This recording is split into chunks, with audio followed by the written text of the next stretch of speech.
It was a warm summer evening in 1892 when the McBride family was last seen alive. Hollow Creek, a small West Virginia town surrounded by endless forests and fog-thick valleys, had always been quiet. People kept to themselves, children played in the orchards, and neighbors shared Sunday meals. Nothing bad ever seemed to happen there. But that evening changed everything. The McBrides were a family of 5: James, his wife Margaret, their 2 sons, and their young daughter Clara. They had gone into town to sell baskets of apples from their orchard, smiling and laughing as they loaded their wagon. Witnesses remembered the sound of Clara singing an old hymn, her voice sweet and clear as the family disappeared down the dirt road toward home. They never came back. At first, neighbors thought nothing of it. Maybe the McBrides had decided to stay with relatives in the next county. But when days passed, their farmhouse stood silent. The smoke that usually curled from the chimney was gone. The lanterns in their windows stayed dark, and their horses, still tethered in the barn, hadn't been fed. When a search party finally pushed open the door of the McBride house, they found dinner set neatly on the table. Plates of food untouched, bread half sliced, chairs pulled out, as if the family had simply risen in the middle of their meal and vanished into thin air. The silence of that house was so heavy, so unnatural, that even the bravest men swore they felt watched. And so began the mystery that would haunt Hollow Creek for generations, the family who sat down to supper and was never seen again. By the second week of silence, Hollow Creek was on edge. The McBrides were not the kind of family to disappear without word. James was respected for his hard work, Margaret was known for her kindness, and Clara, only 8 years old, was beloved by everyone. The sheriff organized a formal search party. Lanterns were lit, dogs brought out, and men marched into the woods that stretched endlessly behind the McBride farm. For 2 nights, they combed through the thickets, their voices echoing through the hollows. But the forest gave them nothing back. No footprints, no wagon tracks beyond the orchard, no broken branches, nothing.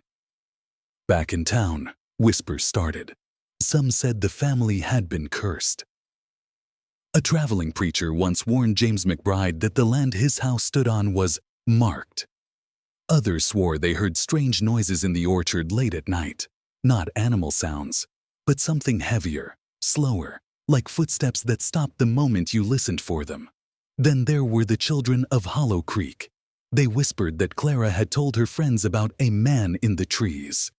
A shadowy figure she claimed watched their farm whenever the sun set. Nobody paid attention at the time. Children told stories all the time. But after the disappearance, no one could shake those words. The man in the trees. By now, the town was gripped with fear.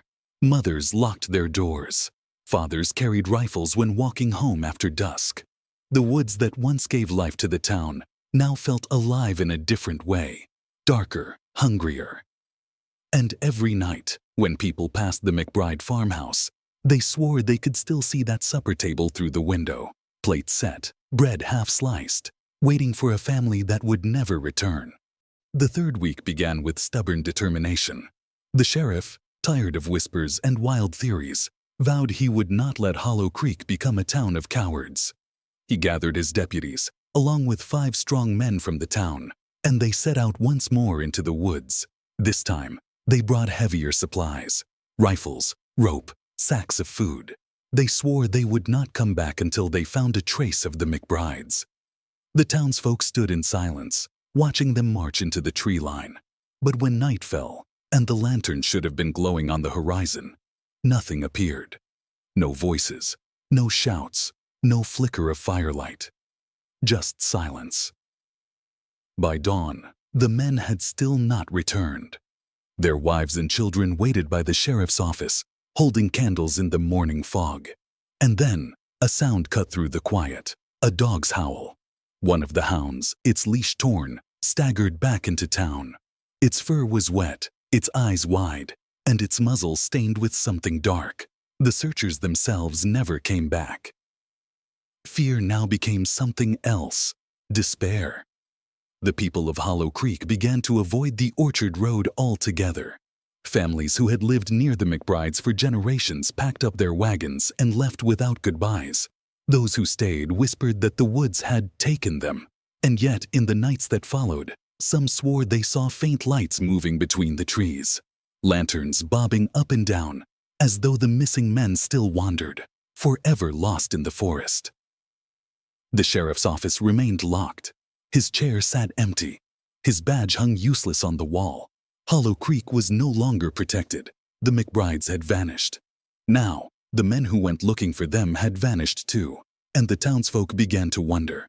What was it in those woods that wanted them gone? With the sheriff gone and fear gripping every house, Hollow Creek turned inward.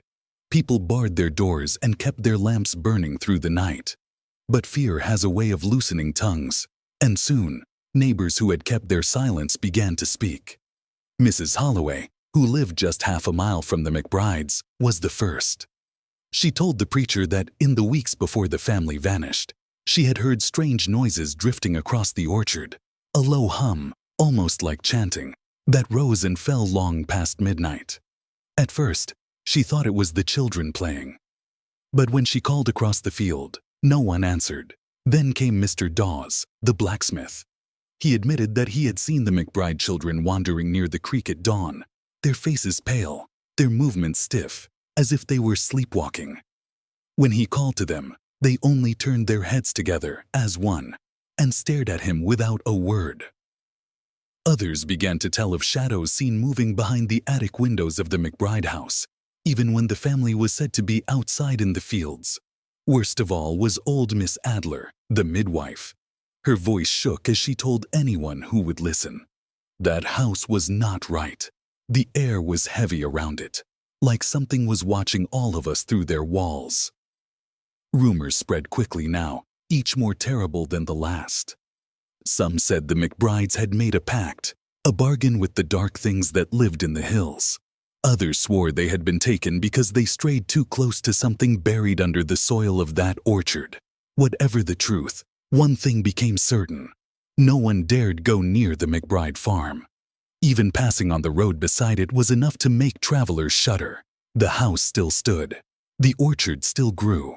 But both had become forbidden places, and as the neighbors whispered their tales, one question grew heavier in the minds of Hollow Creek. Had the McBrides left of their own will, or had something come for them? Weeks passed, and the story of the McBrides began to drift beyond Hollow Creek, carried on wagons and whispered at trading posts. Most outsiders dismissed it as another backwoods ghost tale, until the drifter came. He arrived one gray morning, limping into town with nothing but a tattered coat and a Bible missing its cover. His name was never truly known. Folks simply called him the Stranger. He asked for water at the tavern, and when the men gathered around, he leaned close, lowering his voice so that the whole room fell silent. "I seen that house," he said. "The McBride's place." No one spoke, but the crowd pressed nearer. "I was cutting through the hills," the stranger went on, "and I passed the orchard by night. The house—" He swallowed, his voice breaking. "The house wasn't dark. Every window glowed with a pale green light. It pulsed, like breath. And I swear on the good book I saw shapes moving inside. Not men, not women. Shapes." The tavern keeper spat, calling it nonsense. But the stranger's eyes were wild, his hands trembling. "You don't believe me? Then tell me why I heard their voices. The children's voices. Singing. A song with no words, just sounds. Low and endless, like the hills themselves were groaning." The room sat frozen, the air thick. One old miner dared to ask, "Did you see the McBrides?" The stranger shook his head. "No, not them. But something was in that house. Something that doesn't sleep." By nightfall, the drifter was gone. Some said he left on foot, heading east. Others whispered he had been taken too, swallowed by the same fate as the McBrides. What remained certain was this: Hollow Creek had a witness now. Someone beyond their valley had seen the house, and with that, The fear that clung to the town grew darker still.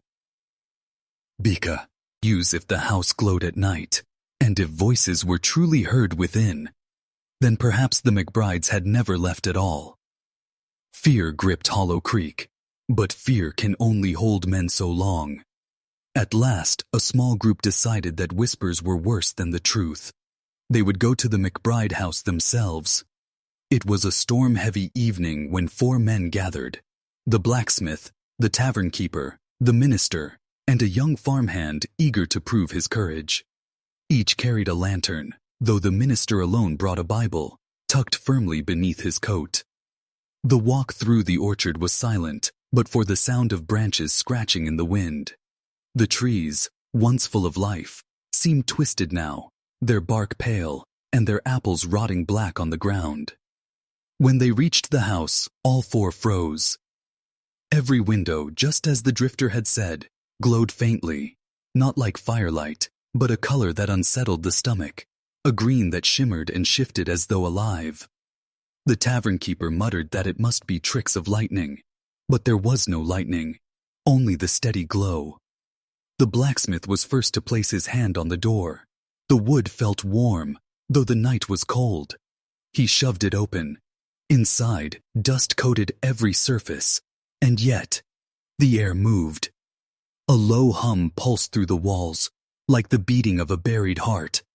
Their lanterns flickered as if pushed back by something unseen. The farmhand gasped, pointing to the staircase. Faint footprints, small, like those of children, trailed upward through the dust, stopping at the attic door. The minister whispered a prayer, his voice shaking. "We shouldn't be here." But the blacksmith climbed the stairs, every creak echoing too loudly in the silence. The others followed, unwilling to remain below. At the attic door, the footprints ended. The wood was scratched and worn, as though desperate hands had clawed at it from the inside. The tavern keeper, pale and sweating, lifted the latch. The door opened with a slow groan. What they saw inside would scatter them before dawn, each man running in silence back to his home, never to speak of it again.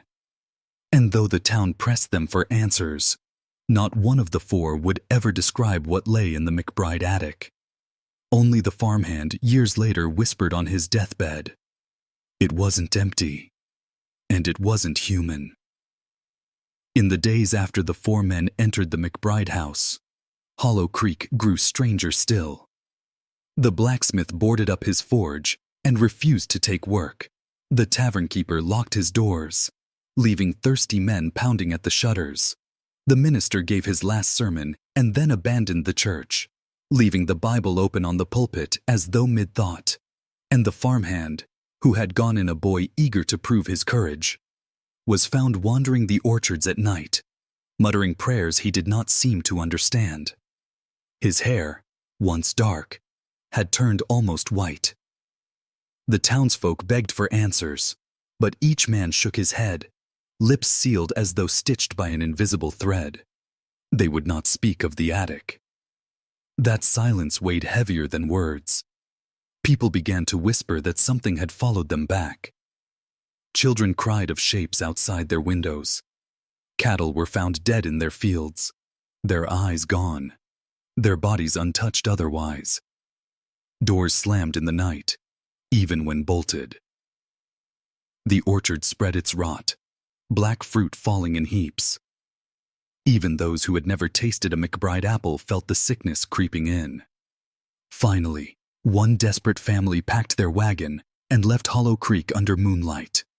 The others mocked them, until morning came, and the family's wagon was found overturned on the road, horses still tethered, no trace of the parents or the children. From that night on, no one dared leave town, and the house at the edge of the orchard? Its windows glowed more brightly now, always waiting, always watching. By autumn, Hollow Creek was no longer a place of laughter or prayer. The silence spread like a disease, and in that silence, the whispers began. It started with children, who claimed that if you stood near the orchard fence at dusk, you could hear voices drifting through the branches. Not voices of the living, but of the 4 who never spoke of what they saw inside. The carpenter's measured tone, the doctor's soft drawl, the blacksmith's gruff hum, all tangled with the high, trembling words of the farmhand. The grown folk dismissed it, until one evening, the tavern keeper went to see for himself. He stood at the fence long after sunset, straining to hear. And when he came back, his face was pale, and his voice cracked like brittle wood. "I heard my own name," he whispered, "and they told me not to go home." That night, his wife found him hanging in the barn. From then on, no one doubted the orchard whispers. The few who dared approach swore the voices grew clearer the longer you listened, urging, coaxing, promising secrets no living man should ever know. But those who listened too long never slept peacefully again. Some went mad, some disappeared, and some were found in the creek with their mouths full of orchard leaves. The McBride house itself had become something more than wood and stone. Its windows seemed wider, as though stretching to see further. Its doors opened on their own, swinging like lungs taking a breath. People stopped calling it the McBride house. They gave it a new name, one that passed in hushed tones like a curse, the Waiting House. And all the while, the whispers of Hollow Creek grew louder. By winter, the fear had ripened into desperation. Families whispered of packing wagons and leaving Hollow Creek for good. But there was nowhere to go that poverty and pride would allow. The land was all they owned, and abandoning it felt like betrayal to generations buried in its soil. So a decision was made, not in church, not in council, but in the secrecy of kitchens and barns. They would face the house, together. On the night chosen, the townsfolk moved like shadows through the snow. Lanterns glowed dimly under cloaks, as though even fire feared to shine too brightly. Men carried shovels, axes, and rusty muskets. Women clutched rosaries and worn Bibles. Children were locked indoors, though some pressed their faces to frosted windows, watching their parents vanish into the dark. They gathered at the orchard edge, their breath steaming in the cold. The house stood waiting, its windows glowing faintly with a light that had no source. The blacksmith, the strongest of them all, was the first to speak. "It cannot keep taking," he said, voice trembling. "If we do nothing, it will take us all." A murmur of agreement rose, fear and resolve twined together like rope. Then, the preacher stepped forward. His eyes were hollow from months of unanswered prayer, but his voice carried. "We go inside as one. Whatever we find, we do not run. Running is what feeds it." No one questioned him. Perhaps they knew he was right. Together, the townsfolk crossed the orchard, boots crunching over frozen soil. Some swore the trees bent slightly toward them, as though eager to watch. Others whispered they heard footsteps between their own. At the porch, the carpenter's wife placed her hand on the rail. It was warm, like skin. She drew back with a cry, but it was too late. The door of the McBride house creaked open on its own. And from within, a low voice rolled out. Not a scream, not a whisper, something far worse. A wordless murmur, like the sound of earth shifting in a grave. One by one, lanterns flickered. The group pressed forward into the threshold of the waiting house. The door shut behind them, and Hollow Creek held its breath. Inside, the McBride home looked unchanged, yet wrong. The furniture was in its place, but a fine layer of dust clung to every surface, as though the family had been gone for decades. The air was heavy, damp, like earth pulled from a graveyard. Lantern light bounced across the wallpaper, revealing faded flowers that seemed to twist and bend under the glow. A clock ticked on the mantel, though no one had wound it. The blacksmith muttered, "They've been here. I can feel it." He wasn't wrong. A plate of food still sat on the dining table. Bread, half-eaten. A glass of water, cloudy. A chair pulled out, as though someone had just risen. but no footprints disturbed the dust. The preacher lifted his Bible. "Stay close. No one stray." His voice was strong, but his knuckles whitened on the leather cover. They moved deeper, the floorboards creaking under their boots. From the upstairs rooms came the faint sound of footsteps, slow, deliberate. The carpenter whispered, "Someone's here." But when they turned their lanterns upward, the staircase stretched empty. Shadows leaned along the walls like tall watching figures. Then came the first sound, a woman's laugh, faint, drifting down the hall. It was not cruel nor kind, but hollow, as though it came from far away, like an echo down a tunnel with no end. The blacksmith's wife clutched his arm. That's Sarah McBride." Sarah, the mother who had vanished with her children. The group pressed on. Each room they opened was the same. Beds unmade, toys scattered, firewood stacked neatly by the hearth. Life frozen in mid-breath. But in the children's room, they found something worse. 3 small beds, sheets pulled tight, as though the children still lay beneath them. The carpenter reached out trembling and pulled back a cover. The bed was empty, but the imprint of a small body remained in the mattress. Fresh, lanterns saw, hook in their hands. Fear rattled through the group like a storm. Yet no one fled. They couldn't. Something held them, whether courage, duty, or the invisible hand of the waiting house itself. Then, from the parlor below, the front door slammed shut. The house had them now, and Hollow Creek would never hear their voices again. The slam of the front door echoed through the house like the crack of a coffin lid. Every lantern swung as if jolted by an unseen gust of wind, their flames quivering. The preacher raised his voice, though it trembled. "This is the Lord's house too. Do not falter." But the walls disagreed. They began to breathe, softly at first, then louder.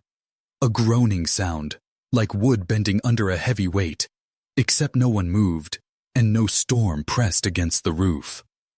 The blacksmith stepped toward the parlor. His boots echoed twice. Then a third sound followed, though no one walked beside him. A child's giggle rang through the silence, high, playful, from inside the wall. The carpenter dropped his lantern. The flame licked across the floorboards before dying out. In that brief burst of light, the group swore they saw small hands pressing from inside the wallpaper, 5 tiny fingers dragging slowly down before vanishing into the plaster. "God have mercy," the blacksmith's wife whispered. The sound of footsteps resumed overhead, faster now, running. Then a door slammed above. Then another. Then another. It was as if the entire upstairs had come alive, doors opening and shutting on their own, a frantic game no one wanted to join. The preacher shouted above the noise, "They are trapped here, lost souls. We must—" But his words cut short. For in that moment, every door in the house, parlor, kitchen, bedroom, upstairs and down, burst open at once. And from the stairwell descended the sound of breathing. Heavy, labored, not of a child, not of a woman. The lantern swayed. A long shadow stretched across the floor. Someone, or something, was coming down. The group huddled, their backs pressed together, as the air grew unbearably cold. The steps creaked under a weight that was steady, deliberate, and impossibly slow. The lanterns dimmed as though the house itself drew breath in fear. The blacksmith, clutching an iron poker, whispered through his teeth, "If it bleeds, I can kill it." But his hand trembled, betraying the lie. The figure appeared in fragments, first the shape of a hand gripping the banister, pale as bone, then the sweep of a shadow stretching too long across the wall, bending where no body bent. Finally, a face, or what had once been a face. Its features shifted as though the skin could not decide whom to belong to. For a heartbeat it bore the likeness of a boy, then of a woman, then of nothing at all but hollows and sockets. Marie gasped, "It wears their faces." The preacher lifted his Bible, his voice breaking. "In the name of Christ, I command you." But the words faltered as the figure spoke again, and every syllable clawed into the marrow of their bones. "They are mine." The sound was not one voice, but many. The laughter of children, the sobs of mothers, the stern shouts of fathers, all woven into a single, suffocating whisper. The blacksmith swung the poker. It struck the banister with a clang, sparks flying. But the figure did not flinch. Instead, it leaned forward, and for the first time its eyes became clear. They were not eyes at all. They were holes filled with rushing black water. The carpenter screamed. The lanterns went out. Darkness swallowed the room, and in it, the sound of the stairs gave way to something far worse. The patter of many small feet rushing across the floorboards, circling them. And then, tiny hands began to tug at their clothes. The darkness did not feel empty. It felt alive, crowded, restless, and hungry. The hands that tugged at their clothes were too small to belong to grown men, yet too cold, too strong to be flesh. The blacksmith roared, his swinging blindly with his poker, but his strikes never landed on anything solid. The carpenter stumbled backward, muttering a prayer between his teeth. Then, faintly, a giggle echoed through the room.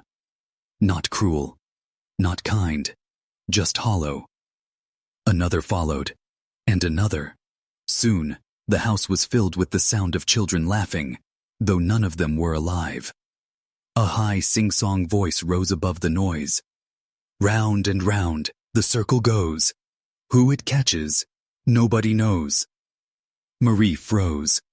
She had heard the rhyme before, in the meadow, in her dreams, whispered by shadows she could not escape.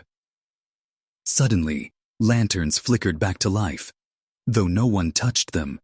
The pale light revealed chalk marks scrawled across the wooden floor. Rings, lines, strange shapes. A game board. The children had drawn it long ago, their play etched into the floorboards. But now the chalk glowed faintly, as if written in fire. The preacher fell to his knees, clutching his chest. "Dear Lord, it's a summoning circle." One of the chalk rings pulsed with light, and within it, the shadow of a boy appeared, thin, barefoot, with hollow eyes. He smiled, tilting his head. "Your turn," he whispered. Before anyone could move, the carpenter screamed. His body was yanked forward, sliding across the floor as though unseen hands dragged him. He landed inside one of the glowing circles, and the light snapped shut like a trap. His screams turned to gurgles, as though he were drowning in air. The game had begun, and the others knew. If they didn't play, they would all be taken anyway. The carpenter's screams choked off as the circle flared, then went black. When the light faded, he was gone. Not a trace of him remained. No body, no shadow, nothing but silence. The preacher clutched his Bible with trembling hands, whispering frantic prayers that dissolved in the stale air.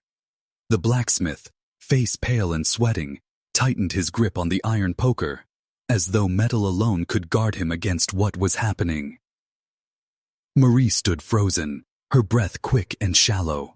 She wanted to run, to flee into the storm outside, but her legs would not move. Her heart pounded as the chalk circle next to the vanished carpenter began to glow. Another shadow child stepped forward from it, his hollow eyes glinting in the dim lantern light. He pointed a finger at Marie. "Your turn." She shook her head, backing away. No, I won't." But the floor groaned, boards creaking as if bending to some unseen will.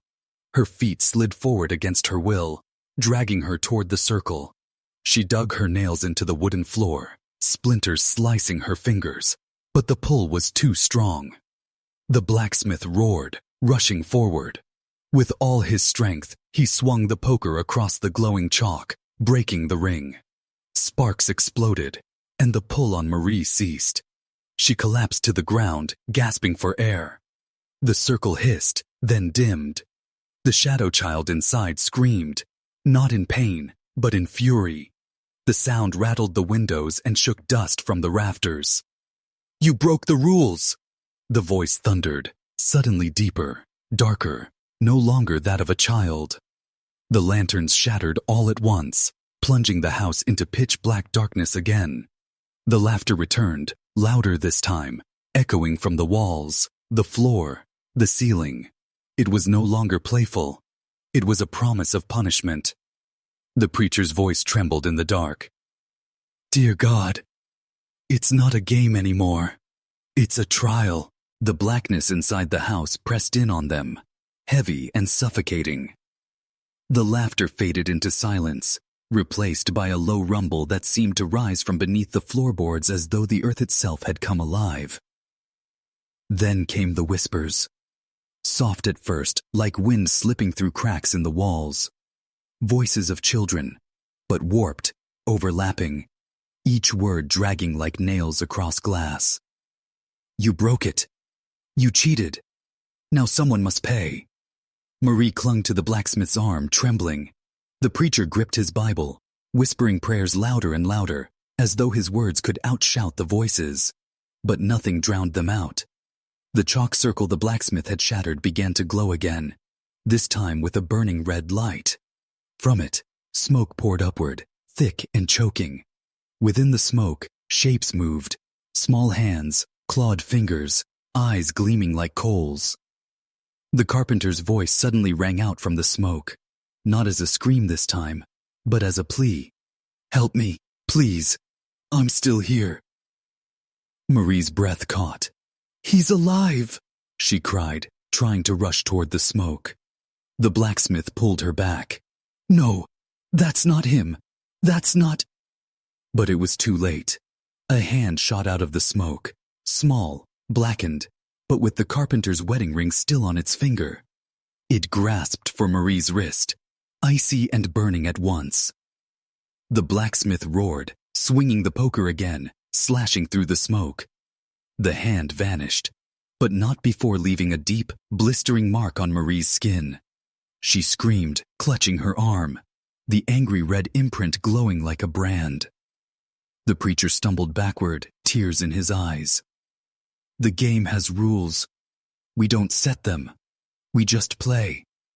And if we break them, the house decides the punishment." The whispers grew louder, rising to a shriek.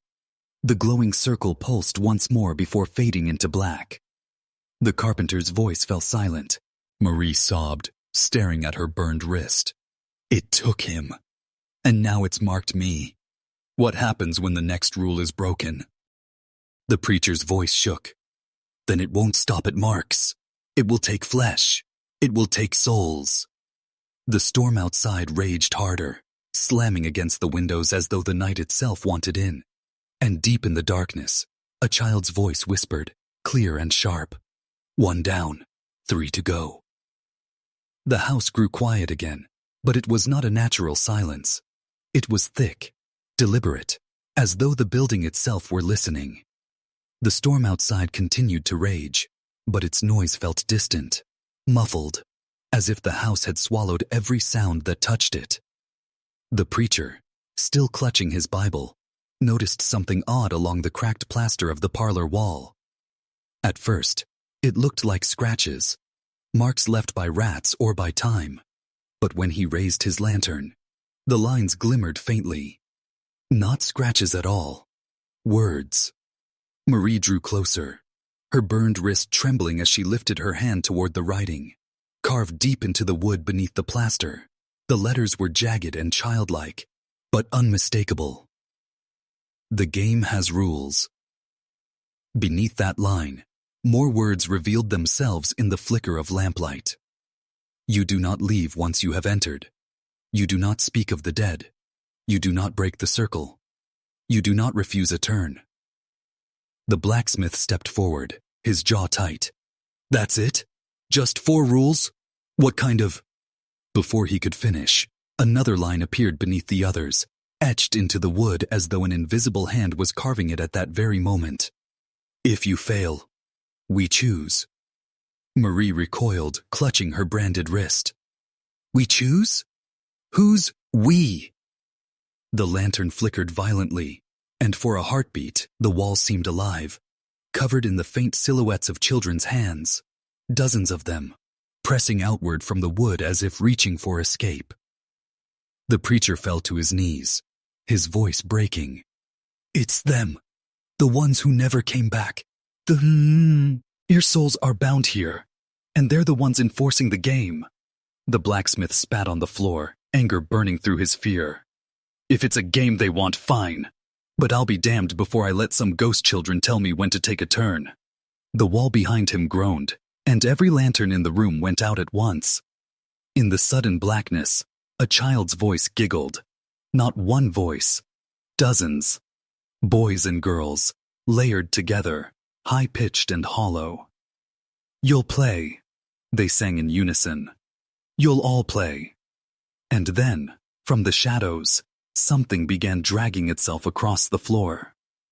The sound was unbearable, like fingernails clawing across stone, growing closer with every heartbeat. The group huddled together in the dark, the lanterns dead. The storm outside silenced as if the world had been sealed off. Then, a faint glow emerged in the center of the parlor. A perfect circle, burned into the wooden floor, pulsing with a dull orange light, as though smoldering embers lay beneath it. The preacher whispered hoarsely, "The circle. One of the rules." The blacksmith clenched his fists, ready to step back, but the moment his heel brushed the edge of the glowing line, the air split with a deafening crack. He was thrown forward, his body landing hard inside the circle. The rest of them were dragged in too. Marie, the preacher, the widow, and the stranger with the hollow eyes, pulled as though unseen hands had taken hold. Now, all of them stood within the circle. The walls of the house had vanished. Around them stretched only blackness, thick and endless. Above, no ceiling, only an empty sky without stars. The parlor was gone, replaced with a void where the circle floated like an island. And there, across from them, figures began to appear. Children, dozens of them, their faces pale, their eyes hollow, their mouths twisted into smiles that did not belong to children at all. One of the children, a girl in a tattered white dress, stepped forward.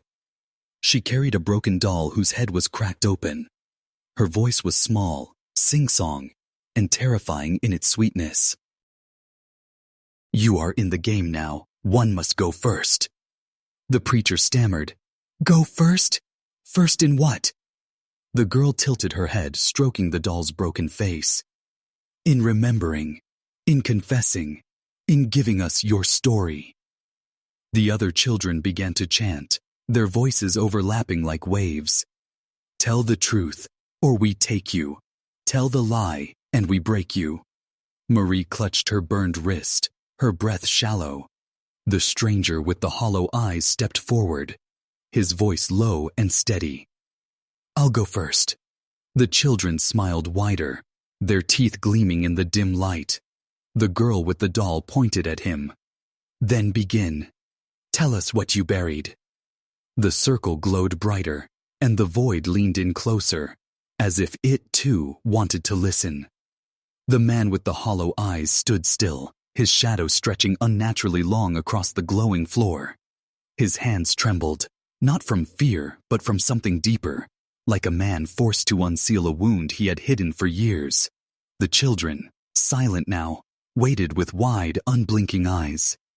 The girl with the doll leaned forward and whispered, "Tell us what you buried." The stranger's lips cracked as he spoke. "It was the winter of '79. My wife was heavy with child, and the storm came down hard. We were cut off for days, snow so deep you couldn't see a yard past your own door. And then," he faltered, his chest heaving, "she died birthing the boy. And the boy," his voice broke. "He came into this world screaming, but weak, too weak." The preacher stepped forward, trying to calm him. "You did what you could. But the man spun, his hollow eyes flashing. "No, don't you dare speak for me." He swallowed hard, then continued. "I couldn't keep him alive. No food left, no milk." His cries tore me apart, but they grew fainter, until there was nothing. His voice dropped to a whisper. "So I buried him, beneath the floorboards of that same cabin. I buried him in silence, and never spoke of him again." A low murmur rippled through the children. Some wept softly. Others smiled, their teeth jagged and wrong. The girl with the doll tilted her head. "And you never prayed for him?" The man's face crumpled. "No," he whispered. "I didn't." The circle beneath them blazed with sudden light, searing and merciless. The children clapped their hands in eerie unison, and the void echoed with their chant. "He told the truth. He stays. He told the truth. He stays." The man collapsed to his knees, weeping like the child he had once lost. The others stood frozen, their own secrets clawing at the surface, waiting to be dragged into the light. The girl's empty eyes shifted to Marie. "Now you." The air thickened around Marie as the children's chant faded into silence. Every gaze turned toward her, their small faces gleaming with cruel expectation. The girl with the doll stepped closer, her bare feet making no sound, and held out the cracked porcelain figure like an offering or a curse. "Now you," she whispered again. Marie shook her head, her heart pounding so hard she could feel it in her throat. "I have nothing to confess," she stammered. But the floor itself seemed to disagree. The circle beneath her flared brighter, lines of fire curling toward her boots. The children leaned in, and the girl's lips curled into a smile that showed far too many teeth. "You have everything to confess." Memories she had fought to bury clawed their way back. The letter she had hidden, the promise she had broken, the figure of a man standing at her window on that storm-dark night, his face pale as the moon. She pressed her hands to her ears, trying to shut it out. "Stop! Please!" But the children's voices rose together, a sing-song chant. "Tell it, tell it, tell it." Marie's body shook. "It was my fault," she cried. "It was me. I should have warned him. I should have told him not to go to the water that night. He trusted me, and I let him drown." Her words cracked the silence open like glass shattering. The flames surged, wrapping around her legs but not burning, only binding. The doll dropped from the girl's hands and clattered on the ground. The children's eyes glowed brighter, their chant shifting. "She told the truth. She stays. She told the truth. She stays." Marie fell to her knees, sobbing. The stranger who had confessed before her crawled closer, reaching out a trembling hand. "It's not over," he whispered. "They're not done with us." And he was right, because the girl's hollow eyes had already fixed on the preacher. "Your turn." The preacher's face went pale as the children's gaze fell upon him. His hands, once so steady in guiding scripture, trembled now as though he were holding an invisible weight. He clutched the small leather Bible at his chest, but even that seemed powerless in the glow of the circle. The girl with the doll's empty hands lifted slowly, her voice low but sharp as broken glass. "Preacher, tell us why you buried the truth." The others whispered after her, dozens of voices weaving like a net around him. "Buried. The truth. Buried. The truth." He shook his head furiously. "I am a man of God. I have done nothing but serve him, nothing but—" His voice cracked. His eyes darted to the floor as if it too accused him. The fire ring at his feet brightened, the glow crawling higher up his legs. The stranger who had confessed leaned close, his voice harsh. "Don't fight them. It's worse if you fight." The preacher's lips quivered.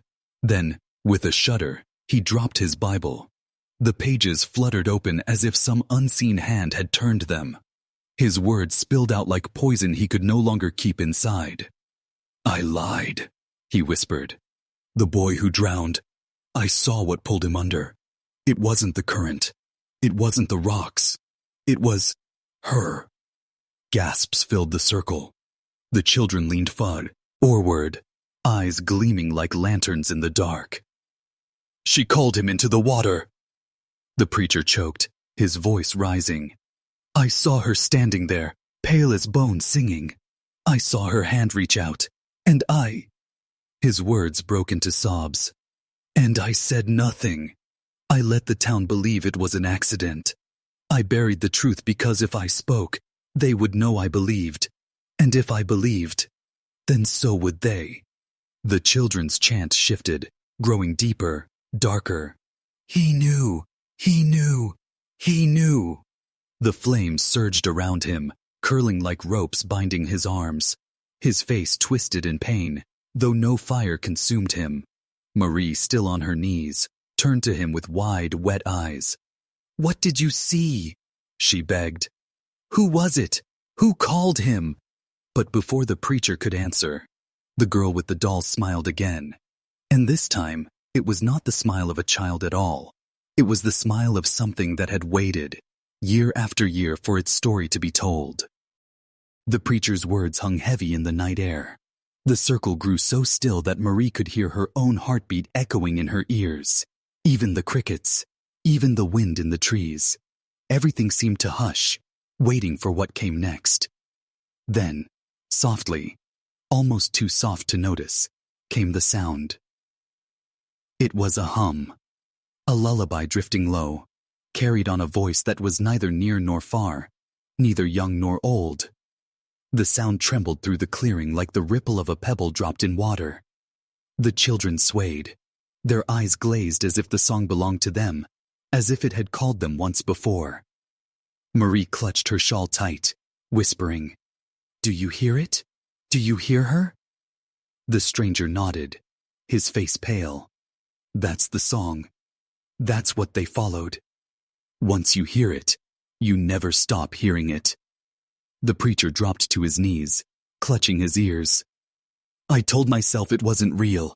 I told myself it was only the current, only my mind. But she sang them to the water. The fire ring flickered violently, rising and falling in time with the haunting melody. And then, out of the dark, came a figure. It began as a shimmer, like moonlight bending over water. Slowly, it shaped itself into the form of a woman. Long hair dripping, face pale, eyes hollow but glistening with something that looked too much like sorrow. The doll fell from the girl's hands, hitting the ground with a hollow thud. The woman's voice stretched across the clearing, sweet and terrible all at once. They came to me because they were called. They came to me because no one else would hear them. I only gave them what they asked for, a place where silence couldn't reach. Marie's lips trembled. But why children? Why them? The woman's empty gaze drifted toward her. The corners of her mouth curved upward in a slow, terrible smile. Because only children still believe. The ground quaked. A fire ring exploded upward, sparks rushing like wings into the trees. The children's chant returned, but it was louder now, filled with a dreadful harmony that matched the song beneath the water. The truth of Hollow Creek was no longer buried. It was awake. The figure stepped forward, half hidden by the mist that coiled around the clearing. His eyes were hollow, his voice a rasp, but his words carried the weight of something far older than the town itself. He spoke of a bargain, one struck generations ago, when the first settlers stumbled into the valley and found Hollow Creek waiting for them, dark and endless. A child, he said, had to be given. Not every year, not even every decade. Only when the creek stirred, when the waters began to hum. The price was silence. And in exchange, the town would thrive.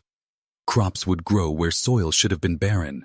Sickness would vanish as if swept away. And storms would never linger over their fields. But bargains like these always demand a debt. and debts never stay buried. The children of 1892 had been chosen by chance, by blood, or by design. It was never clear which.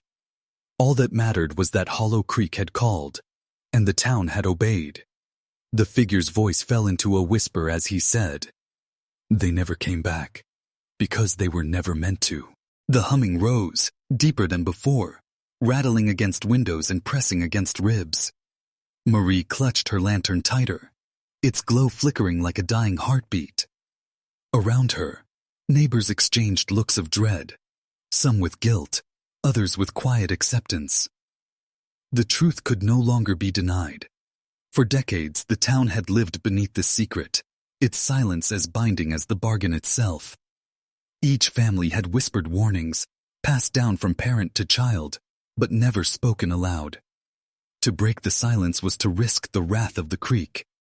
And yet, the silence had already shattered. Marie's return had broken it, her search dragging the town's buried past into the open. One old man muttered through clenched teeth, "The bargain was ours, but she never agreed to it." His words spread like fire. For the first time, voices rose together. Not whispers, but cries of rebellion against the ancient debt. The humming grew louder, almost as if Hollow Creek were listening, displeased. The townsfolk gathered at the banks, the lanterns glowing like scattered stars against the black water. The creek stretched wide before them, its surface disturbingly still despite the rising wind. The air stank of iron and earth, as though something long dead had been unearthed. Marie stepped forward, her face pale, but resolute. She demanded the return of the children, if not alive, then at least to rest in peace. Her voice trembled but did not falter, echoing across the clearing. For a heartbeat, the water remained still. Then, with a sound like tearing fabric, the surface split. Shapes emerged, small, pale, and dripping with shadows. Children, but not as they once were. Their eyes reflected nothing. Their lips whispered nothing, yet their presence spoke volumes. They stood at the water's edge, not crossing, not returning, but waiting. And behind them, deeper in the creek, something moved, larger, darker, a promise embodied, a debt collected. One child stepped forward, his face half lit by the lanterns. He looked at Marie, recognition flickering in the blankness of his gaze. His lips parted, but no sound came. Still, Marie understood. They could not return, not as they had been. Hollow Creek had claimed them, reshaped them into its own silence. The townsfolk fell to their knees, some sobbing, others too numb to speak. The figure from the clearing raised a hand and said only, "The bargain is broken." With that, the humming ceased. The water stilled. The children faded back into the creek, one by one, until the surface closed and the night fell silent again. But silence no longer meant safety. It meant only absence. The town's protection had ended, its debt unpaid. In the weeks that followed, Hollow Creek returned to its calm facade. The fields still bore crops. The sicknesses did not immediately return, and life moved on, at least on the surface. But everyone knew the truth. Something had shifted. The bargain was over, and the creek was watching. Marie left the town soon after, carrying with her the memory of what she had seen. Others followed, abandoning homes that had stood for generations. Those who remained lived in quiet dread, avoiding the creek, never speaking its name. The story of the vanished children was never written down, but it lingered in hushed warnings and uneasy stares. Travelers passing through sometimes remarked on the eerie quiet of the place, how no birds sang near the water, how the air felt heavy even on clear days. And when children disappeared again, decades later, the town said nothing. They buried the truth deeper than before, as though silence could save them once more. But the echoes remained. Echoes of children's footsteps across the water. Echoes of a bargain made in desperation. echoes of a whisper that returned when ever the creek began to hum. They never came back.